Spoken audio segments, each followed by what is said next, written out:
Check out carmarshal.com. The link is in the description. They help support us. County Speaks on News Radio 1580 WCCF. News Radio 1580 WCCF. This is Charlotte County Speaks. 9:58 is the time. Couple of minutes left. Hi, caller. You there? Hello? Hi. Hi. My name is Sandy, and I'm just tuning in now. I didn't know if you talked about the fact that Charlotte County, there's going to be inmates that are going to have iPads. Did you talk about that this morning? I was going to get to that after the top of the hour news, yes. All right, because my 11-year-old was pretty upset about that, and she said on the ride to school, she thought, well, she didn't think it was very fair. She thought that all students or people with disabilities should deserve them first. Well, actually, I don't think taxpayers should be spending any of their money on that. You know, I definitely disagree that prisoners should be getting it. Yes, absolutely. Yep. And who made that decision? I don't know. I don't know. We'll be talking about the information I've got here coming up. I did receive an email earlier.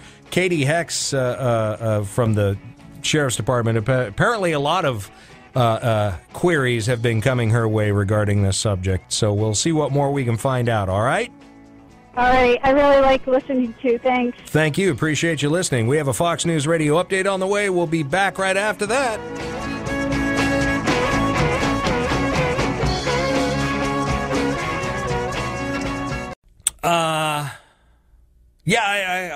I disagree with this. I think we kiss the ass of prisoners more than enough. And, jail isn't supposed to be fun. Jail is supposed to be there so that you don't like it. Jail is supposed to be a place that you never, ever want to go back to again if you're dumb enough to do something dumb enough to wind up there to begin with. And the ass-kissing that has been going on, I'm sorry. That's not where our taxpayer dollars should be spent. Anyway, this from Fox 4 came out yesterday. County jail inmates in Charlotte County are being provided digital devices to help ease communication with family members and assist with legal assistance. You know the best way to ease communication with family members? Don't wind up in jail. Then it's really easy to communicate with your family members because they're right there in front of you. According to the Charlotte County Sheriff's Office, the devices are being provided with no additional cost to the facility. Well, somebody's making money off it. It's costing something to somebody. The smart tablet-style devices utilize a messaging service for contacting outside friends or family. The app charges inmates credit, of which they are given 2 each week. If you're good boys and girls, we're going to give you 2 app credits each week. Sending a message costs 1 credit. Sending a photo costs 2 credits. Additional credits may be purchased, I guess, by somebody on the outside for you. Unless you have money. Anyway, there are plans to have tablets featured on an online law research program, too. So you can become a jailhouse lawyer and help all your friends. Charlotte County Sheriff's Office says other agencies using similar devices reported decreased stress levels among inmates, which can help increase positive interactions with staff. Inmates will also begin receiving their regular mail on the devices. Beginning January 1st, all non-privileged inmate postal mail must be sent to to an email address to be scanned for viewing on tablets, and then it gives that number there. So as you can imagine, this has caused an expressed interest in following up on the inmate communication devices, specifically at the location at the jail. So this afternoon from 2 to 2:45, there's going to be a media, a little Q&A at the jail so that all of the questions will be answered, and I guess we'll have more information on that for you as follows. Sorry, not a fan. Look, you screwed up. You're there for a reason. You're not there to be coddled. You're not there to... you should be stressed. You're in jail, buddy, because you screwed up. Or ma'am, you screwed up. That's why you're there. I didn't do it! Sure. Sure you didn't. So, no, I disagree with that. But that's just me. Your results may vary. How many of you are watching the news right now with a tablet or a smartphone in your hand? Many of you are probably answering your TV right now. I am. Well, take a look at this tablet. As Week News reporter Christy Gross explains, these are now in the hands of inmates. I check it like it's a big cell phone. Inmates like Nicole Hoffenkamp say they're thankful for the new technology at the Charlotte County Jail. It makes it easier for them to stay connected to the outside world. I'm constantly refreshing it to see if I have new messages. Instead of using one of these, inmates can now use the tablet's messaging app to communicate almost instantly with family and friends. To me, and I think a lot of other inmates here, it's everything. But outside, that's what I worry about is stuff obviously I can't control. The jail partnered with Smart Communications, providing 750 tablets, one for every inmate, including those in solitary confinement. But it's not just messages. The tablets have program apps to do legal research and take a number of classes for rehabilitation. They can go on and they can do their self-help, anger management. They can go into parenting classes online, and they can even get a certificate. So you might be thinking this kind of technology doesn't come cheap, but the good news is it's not coming out of your pocket.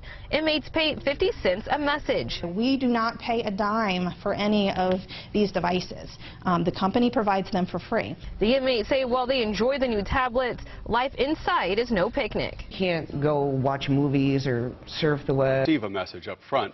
The jail says agencies that use similar devices report decreased stress levels in inmates, which means fewer problems on the inside.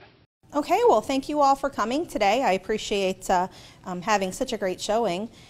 Something that we have instituted in the Charlotte County Jail is our new inmate communication devices.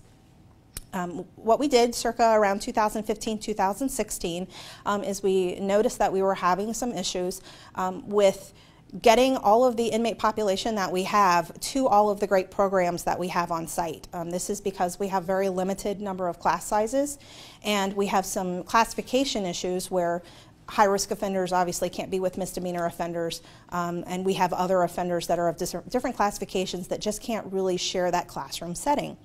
So what other agencies in the state of Florida and throughout the nation were doing is they were instituting these devices, and in each of the pods it gives the ability for the inmates to have one-on-one ability to do these programs online, and these devices also do a lot of other great things.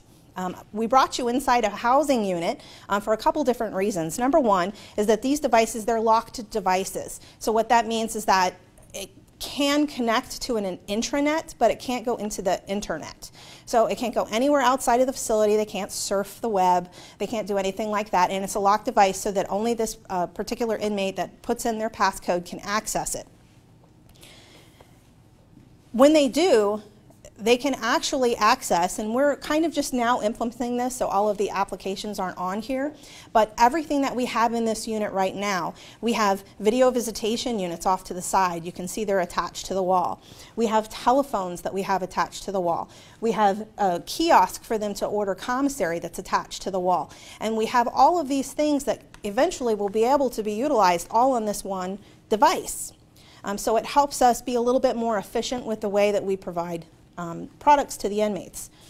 We also can have them institute their own programs, so they can decide, instead of being on a wait list to go onto that program, or if they don't have the classification to be in a classroom setting, they can go on and they can do their self-help, anger management. They can go into parenting classes online, and they can even get a certificate. So one thing that we did is we reached out to the courts, and we made sure that all of the programs that we put on are compatible with their cases. So if they're court ordered to go to a parenting class, for example, they can do that online, and then we can print the certificate out and provide it to the courts for them.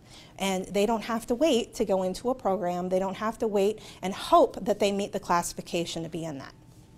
So that was initially why we started this. In 2016, we did an RFP. We had multiple vendors apply, And we did award the contract to Smart Communications. They are utilized from surrounding agencies. Lee County does use Smart Communications. And the great thing about Smart Communications is that when they leave here, when they leave the jail and they go home, they still have some accessibility to the things that they were doing on these tablets, on these devices. We have started a mail guard system. It's going to start January 1st. A little bit about the mail guard. One thing that jails worry about, obviously, all the time is safety and security. And we have had incidents where we have individuals that attempt to sneak drugs into our facility. They will conceal drugs underneath the glue portions of the envelopes. We've had white powder incidents where the entire facility has been locked down and we've had to have hazmat respond. So our number one goal is to ensure that we don't have these type of dangerous things come into our facility. So something that was developed through Smart Communications and a corresponding company is this mail guard. So individuals, family members that want to send mail in can send it to an outside address and it is scanned. And that message then comes up onto this tablet, onto this device. And then they can look at their letters and we don't have to worry about that dangerous contraband coming into our facility. So it's a win for the sheriff's office as well. The devices have a messaging function. One of the key things with any population of detainees is making sure that they don't lose contact with family and friends in the outside. We give them a lot of different opportunities to do that. We provide them with telephone calls, with the video visitation, and we obviously do the mail. Well, one thing that this will allow them to do is they can set up, and it's done through a secure hub, so we can still monitor and we can still watch exactly who's communicating and make sure that there's no safety or security concerns. But they can reach out and they can ask their family and friends to set up accounts. And through that, they can message each other. It's almost real time. And they can not only message verbal conversations back and forth, but they can also do photos. And we can review the photos and make sure they're not inappropriate. And we have a staff member that reviews all of this stuff and scans it and makes sure nothing gets through. But it's almost instantaneous. Instead of waiting for that mail to have to go through the facility, wait for the U.S. Postal Service to then mail it back to this facility, and that time delay, this is almost automatic. And through that messaging portion, we do give them 2 free credits a week, so they're allowed to send those messages for free. Once they've reached that limit, then they can purchase additional messages if they would like. And it's through that purchase of additional messages that helps pay for these, okay? We do not pay a dime for any of these devices. The company provides them for free. The company provides the programming for free for the self-help. They provide also a system called CaseMaker. People don't realize that by Florida state statute, certain inmates, we are required to assist them and provide them with like pro se type material. So we utilize a system called Legal Research, LRA, Legal Research Analysis, and they assist us with some of that, but again, there's a delay because the inmates have to request the legal information. We have to send it off to their company does all of the research for us and sends it back for those inmates. This gives them the ability to do their own case research. And again, it's completely free.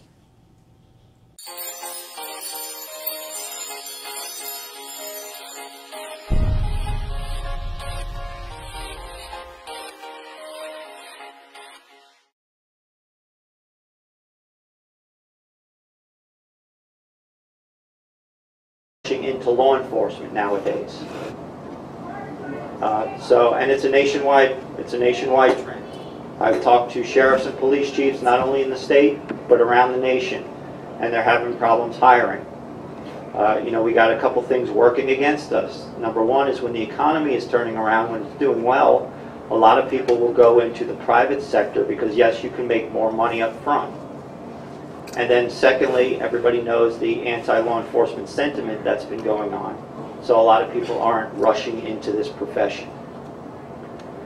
So we have that growth that we're trying to really... Yes? Yes, I have 2 questions. Do you believe in free speech and the Constitution on your government-ran Facebook page? Mr. Sheets, you know why you were banned. We have rules. You did not follow the rules. All right. Anybody else? Yes, ma'am. I have an easy question. In Florida, can a consumer buy Narcan at a pharmacy? I know in other parts of the country they've allowed... I don't think you can yet in Florida, but I believe, if I remember correctly, there is a bill up in Tallahassee right now. So they're trying to get it passed. Thank you. So, yes. Sheriff, why was this citizen banned from your Facebook website? What's that all about? He didn't follow the rules. What rules did he break? They're posted on our Facebook page. You're more than welcome to read it. You wouldn't be able to share Anybody with else? us? You wouldn't be able to share with us? Yes, ma'am. Excuse me, my question was not... I'm talking to her. Yes, I asked you ma'am. a question. You work for me, sir. I don't work for you. Yes, Ma'am. you do. Why did you ban this citizen? Ma'am, what's your You question? can't answer the question, Sheriff? I think you can ask and answered. Why is it, you know, your department is supposed to be keeping the peace, taking care of whatever. It doesn't seem right to me that you also have to take care of those who are mentally ill and those who are drug addicts. Why don't they open up a facility? I mean, you're going to have to hire more staff, and where are you going to put all these people? You said 60% between the... Yeah. That doesn't make That's sense. what I'm telling you. That's been the question. Like I said, when the government can't seem to come up with answers, they push it off on us, and then it's up to us to try and figure it out. Well, that's not right. Yes, sir. I noticed this past year, I haven't seen much in the paper about road houses, as far as finding road houses and shutting them down. Is that still a problem? It's decreased a lot, and that's basically because some of the legalization that's been going on in other states. We are seeing a lot of it being imported from these other states. Right now, you know who your biggest trafficker is in drugs? The United States Postal Service.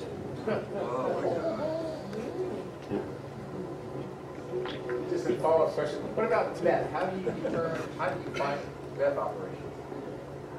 Just a lot of good investigation. We get some tip work and all that stuff. So.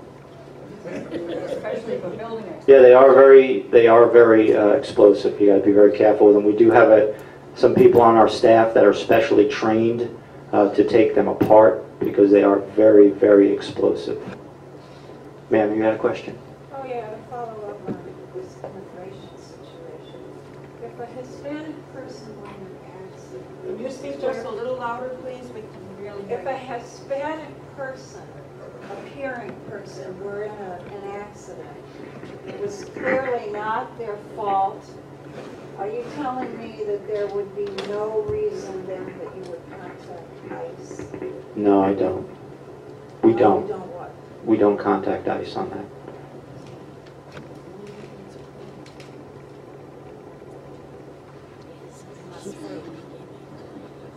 But I'll talk to you after. Okay. Because remember, right now we don't have it's the federal government's responsibility, and also they have jurisdiction over immigration. We as local law enforcement do not. So when we take somebody in on a local crime, local charges, we have custody of them and we will notify ICE. But yeah, I'll talk to you afterwards because I don't know what you're talking about. Sheriff, I'd like to ask you another question. No, sir. Anybody else? My family and members of this crowd have went to war defending freedom and the right to And I thank you for your service. Yes, We'd ma'am. like you to answer the question. My husband and I are snowbirds, and we're down here 6, 7, 8 months. We love it here, and we're very grateful to have a police station right in Inglewood now. Anyway, we're over in Rotunda, on Rotunda Circle, and we noticed last year, I think the speed limits were like 30, and now we came back this year, and I can't remember. It's when they were changed to 35, so now it's 35. Yeah, that is up to the county. They set the speed limits. We don't. They usually come out and they have their engineers do do studies with traffic and speed, and then they determine the proper speed. Because I also noticed on Boundary they lowered the speed limit. Yes, that used to be 45. And I noticed with this same thing, it's 30 miles an hour there, but I wondered why it was 30 there and 35 on our side, but if you don't have anything to do with it. No, I don't have anything to do that. We don't set it, we just enforce it. How do we do as citizens in You can reach out to your county commissioner. I don't know if you guys ever have Bill speak to you guys? Yeah, Bill Truex will come and speak to your group, but you can reach out to him individually, or you can invite him to one of these sessions like he did me and ask him to kind of give you an overview of the county and also voice your concerns. But either way, you can contact his office or. Because our road is so narrow, and there are no there's no sidewalks over there. There's no place to walk. We do walk on the roads, but I mean we have to get off sometimes and let the traffic pass and so on. So I never noticed they raised Rotunda Circle to 35 from 30. They go 50, 60 through there. All the other Okay. Well, I know we've been getting a lot of complaints of speeders over there, and I know Chris has been having his staff out there as much as we can. That's one of the biggest complaints we get countywide is regard to traffic. So. I'm sorry, Lieutenant Williams. Oh, because Rotunda West, I mean, this has been going on for years.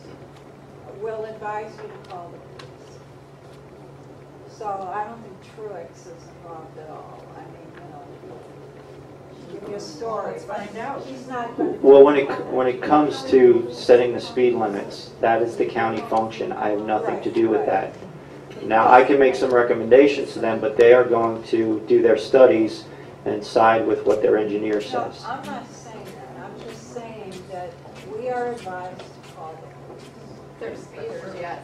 Well, yeah, with the speeders, you're absolutely right. That's what they're going to say, because that's what we do. We have to enforce that. So, yeah. No, and he will tell you that. Anybody else? You have a question in the back. What are you afraid of, Sheriff? Why can't you answer all citizens? All I'm going to ask is about intelligence of policing, that's all. Here's the venue. American Legion Hall, people died and bled for free speech, and he's trying to restrict Correct. it. Please, wake up, people. He answered the question. He didn't like his answer. No, he works for us. He is supposed to answer all questions. I'm asking about intelligence policing. What are you using for software and hardware? Yeah, why don't you be civil, Sheriff, and answer the question? Why did you ban a citizen? Drop it. What are you afraid of, Sheriff? You didn't follow the directions, I'll say. Who's got your tongue?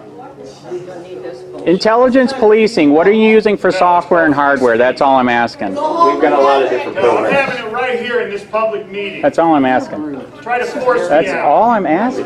This is rude. You and he together is rude. Yeah, and you're all on video. This is supposed to be denying America. free speech. So sue me. Well, thank you very much, everybody. I appreciate it. We thank you. I'm Al Bickle. Pleasure to be able to watch. I appreciate you all coming. I'm sure that some of you might have some additional questions. The sheriff might be around for a few minutes afterwards, but there are some refreshments in the back, and stay around and enjoy the refreshments. And thank you all for coming. You ought to be ashamed of yourself. American Please do. I'm not going to tell you. No free speech? Oh my God. The agenda is free speech. Transparency in government. If a government official won't answer a question, why they ban a citizen, something's wrong. You bet. Oh, free speech. That's not it. Freedom. That is not it. Freedom. Have you ever heard freedom? I understand freedom. What's the freedom about? This gentleman over here has been banned from posting on the Facebook page of Charlotte County Government Sheriff's Department. Is he in violation of the rules? I wanted to know. The sheriff refused to answer. That was the question. Well, why wouldn't he answer the question? What's so difficult about the question? What did you do on Facebook? What's the agenda? What is the problem? We're in American Legion Hall. These men have died and bled for free speech. I mean, you obviously people trampled on. Did you even serve? You don't look like a couple of Germans. There's nothing better to do in your time.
Hey, Sheriff, we have a question about why your office, your intelligence division, is investigating private citizens for criminal investigation that happen to be activists that are overseeing your department. Why would you have your intelligence division investigate private citizens?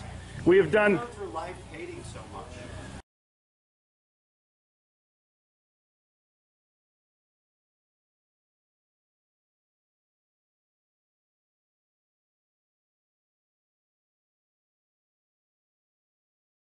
Sir, we don't hate anyone. We love freedom and we love American people. And government is out of control. That's why you're seeing such a revolt nationwide. Why can't you just answer, why is Susan Edwards, your intelligence division, investigating private citizens? This should not happen. Are you here to apply for a job?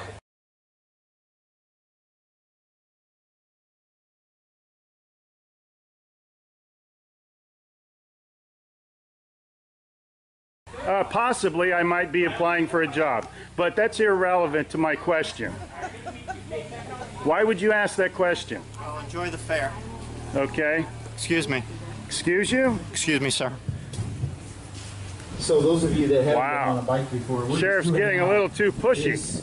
You work for us, Sheriff. Just keep that in mind. At one time we respected you, but not with that type of attitude.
Hey Charlotte County, this is Charlotte County Cop Watch, and I wanted to explain what fair use is.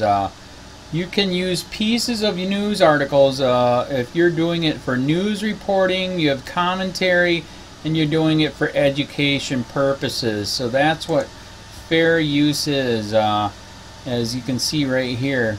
Another reason why I wanted to make this video is to let you know I have just joined with Patreon. A nice thing with Patreon, I make no money on YouTube. They took the money away years ago, and so this is another way to give, and it's a nice thing too because you can give monthly. You can give $1, $5, $10, whatever. I do 4 to 5 hours a day on trying to wake the sheep up on how corrupt it is and different ways that you can fight the corruption. So Patreon is a way that you can do it, and then of course the old way is still there. Donate to Sheriff County Cop Watch with PayPal or credit card. So keep that in mind. 4 to 5 hours a day. I make no money, but the corruption happened to me and I'm sick of it, so I'm trying to wake people up. But my wife would love it if if we could get some help out there. There's 47,000 subscribers. Just think if each one of you subscribers just gave let's say actually yes, $1 a month. 47,000 subscribers gave $1 a month.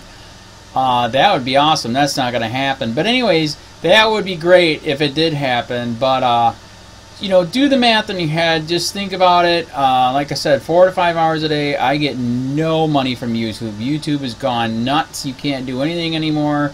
They're taking the money away everywhere. So these are a couple different ways that you can still help out with all this time that I put in.